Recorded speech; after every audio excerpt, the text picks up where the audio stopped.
یہ اللہ کی آیتیں ہیں جو ہم تم کو سچائی کے ساتھ پڑھ کر سناتے ہیں، اور اے محمد صلی اللہ علیہ وآلہ وسلم تم بلا شبہ پیغمبروں میں سے ہو۔ یہ پیغمبر جو ہم وقتاً فوقتاً بھیجتے رہے ہیں، ان میں سے ہم نے بعض کو بعض پر فضیلت دی ہے۔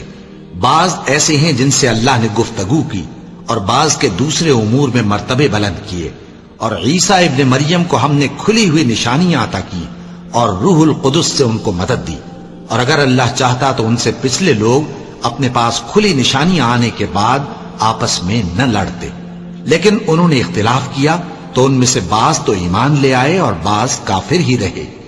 اور اگر اللہ چاہتا تو یہ لوگ باہم جنگ و قتال نہ کرتے، لیکن اللہ جو چاہتا ہے کرتا ہے۔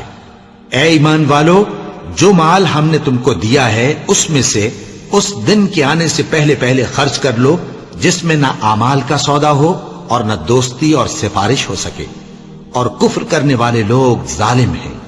اللہ وہ معبود برحق ہے کہ اس کے سوا کوئی عبادت کے لائق نہیں، زندہ ہے، سب کو تھامنے والا، اسے نہ اونگ آتی ہے نہ نیند، جو کچھ آسمانوں میں اور جو کچھ زمین میں ہے سب اسی کا ہے۔ کون ہے کہ اس کی اجازت کے بغیر اس سے کسی کی سفارش کر سکے؟ جو کچھ لوگوں کے روبرو ہو رہا ہے اور جو کچھ ان کے پیچھے ہو چکا ہے اسے سب معلوم ہے، اور لوگ اس کی معلومات میں سے کسی چیز پر دسترس حاصل نہیں کر سکتے۔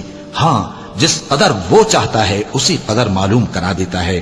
اس کی بادشاہی اور علم آسمان اور زمین سب پر حاوی ہے، اور اسے ان کی حفاظت کچھ بھی دشوار نہیں۔